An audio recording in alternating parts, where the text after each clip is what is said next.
Goddess, and I'm actually here today to review season 2 episode 1 of HBO's show Insecure, starring Issa Rae. I love this show. This is one of my favorite shows because I think that the whole storyline and everything that happens is very realistic. It's not Hollywood, it's not over the top, it's not unbelievable. This is like real life dating scenarios and I really find it entertaining. But anyway, let's go ahead and jump right into it. So what I really liked about the premiere is that it really picked up exactly where season 1 left off. It wasn't like, you know how some shows, they gone for a while and they come back and they're like, oh, 6 months later or 9 months later.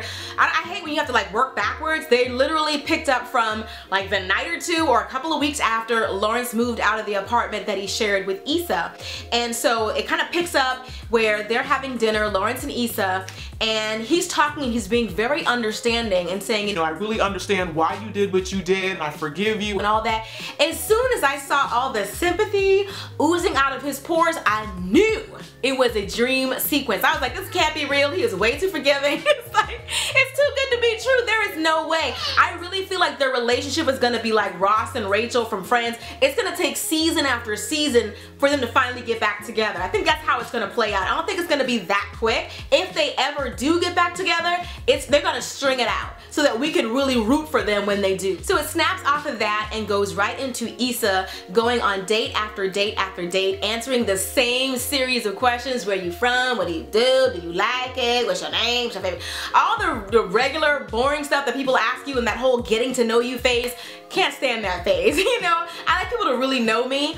But anyway, Issa's clearly getting bored with it. She doesn't want to be there. And I feel like there's like two types of people. People who really love and enjoy being single and can find wholeness in being single. And there are relationship people. People who feel their best when they're in a relationship. People who really love the idea of being in love. And Issa, as much as she was always judging Molly because she had a happy relationship, Issa realizes that the single life is not for her. She likes being in a relationship, but she also really loves Lawrence. Now there's a scene where Issa is like, I think she's like jogging or taking a walk with Molly, and she's telling Molly that she doesn't really want Lawrence, but everybody knows that's not true. She has been pining for him. She hates the fact that it went down the way that it did, but Lawrence is not giving her another chance. And speaking of Lawrence, everybody was team Lawrence at the end, not everybody, but a lot of the male viewers were team Lawrence at the end of season 1, thinking that he was really the man, but that get back situation he had going on with Tasha. But I really don't like this angle for Lawrence. I really don't. I wish he had just taken some time away, or even if he did do what he did with Tasha by being intimate with her, that was just it. But to continue to string her along, I feel like it's clear that she's more into him than he is into her. Like, he didn't even, according to the roommate, he wasn't even taking her out on dates. Just like, you know, these casual hookups at her place, not even letting her see the light of day. And let that be a message to you ladies out there who are single. Don't be with somebody who would never take you out in broad daylight. If the only door he's wanting to open for you is the bedroom door, you gotta let him go. You know that a man is really into you when he invests in you, invests time in you, invests money in you, all those types of things. He wasn't investing either. Even though I feel like at his core, Lawrence is a good guy, I don't like the way that he's stringing Tasha along. I feel like she is a somewhat decent person and she doesn't deserve it. Now I say somewhat because she was flirting with him even when he was with Issa. So now let's talk a little bit about Molly's character and what's going on with her, at least in the premiere episode. Now Molly is sitting down with a therapist. I'm happy that she finally decided that, you know, therapy was the right road for her to go. A lot of African Americans sometimes feel like you gotta be crazy to get therapy, but therapy just helps you work through issues, and Molly definitely had some issues that she needed to work through. But the thing about it is Molly is not willing to be open enough to let the woman really help her. Molly just wants to keep everything surface level, but she doesn't really know how to be personable and to really let that part out. I feel like Molly is very selective for who she allows to really see her be vulnerable. You know, she's like that with Issa. She's like that with her couple of female friends that she has. But she doesn't really let anybody in like that. It's gonna take the therapist a while to really get her to open up. And I hope that Molly does it because I really feel like this could help her to not, you know, continue to be in these relationships that don't really go anywhere and leave her feeling used. Because I feel like as soon as Molly opens up and really talks through her issues, then she'll be able to get in a meaningful relationship. But until she does that, she's gonna keep picking the same guy over and over and over again. And you have to realize, when you keep picking bad dude after bad dude after bad dude, the common denominator is you. There's something about you that you're exuding that's attracting this kind of guy towards you. If you ever realize there is a pattern with the guys that you're dating, you have to take a really close look at you. What is it about you? What are you doing? What signals are you letting off? What are you saying to guys that attracts the same kind of guy? Because the common denominator in all those relationships is you. So there's another scene where Molly accidentally opens a pay stub for one of her Caucasian male co-workers, and it is significantly higher to what she's been making apparently, because Molly is really like taken aback by the amount. And the amount was, wow. I mean, they zoomed in on it, and I was like, that's a lot of money, it's a lot of pesos right there. So, you know, she started trying to, you know, ask a couple little subtle questions, trying to drop a couple of hints, trying to figure out why. She's asking about bonuses and raises, and she ends up going to a going away party for one of her female co-workers who's been assigned to, I believe, their Chicago office. And, you know, she's talking to this male guy, the guy who's pay stub she opened, and she's like, you know, and I can't believe this lady is leaving. And he's like, yeah, well, she couldn't cut it. And, you know, Molly's like, really, what? Like, I don't think so. She's the first person here, the last person to leave. I think she works very hard.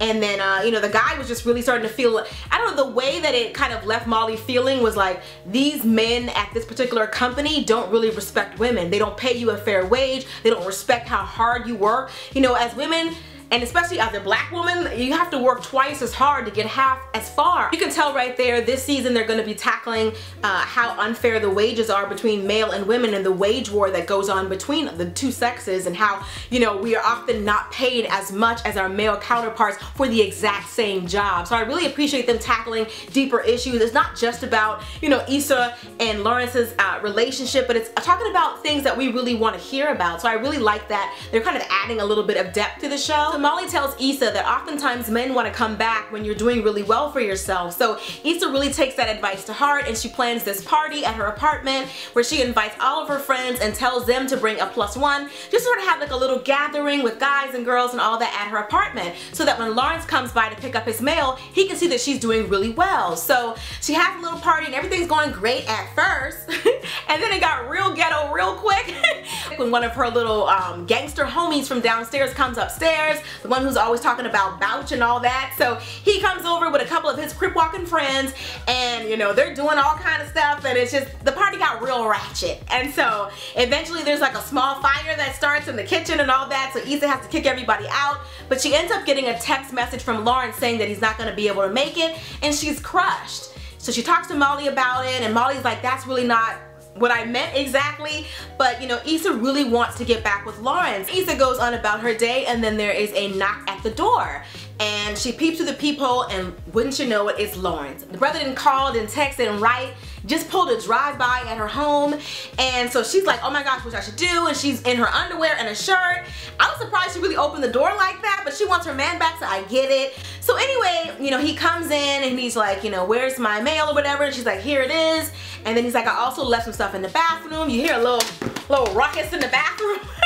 I don't know what he came over there to get. He's been surviving without it this long. He comes out of the bathroom after he's gathered all of his little stuff, and he looks at Issa. They look at each other longingly, and then he pulls her in. They have a nice little kiss and embrace, and the next thing I know, they're engaged in coitus right there on her little couch. And it was very wham bam thank you ma'am. It was not very loving, very intimate. There was no kissing or eye staring. There was really nothing intimate about it. It just felt like he wanted to do it, and then he did it, and then he kind of was like, I gotta go, and then he ran off. And that's it. That's it for this particular episode. I do really love this show. I think it was a really great episode. There's a lot of things that I'm hoping that Issa changes. Like, she smiled after that happened as if she thought they were going to get back together. It shouldn't have happened like that. To me personally, even if she does want him back, you don't know where he's been and what he's been doing. So you just let him, I mean, I don't know. He just came back, and even though she was the one who did something wrong, you don't just come in here unannounced and just take me and then leave. Like, no, we need to talk first. I feel like they should have had a conversation first before they let it go that far. But she wants him back so bad that she allowed that to happen. Now she doesn't know where they stand.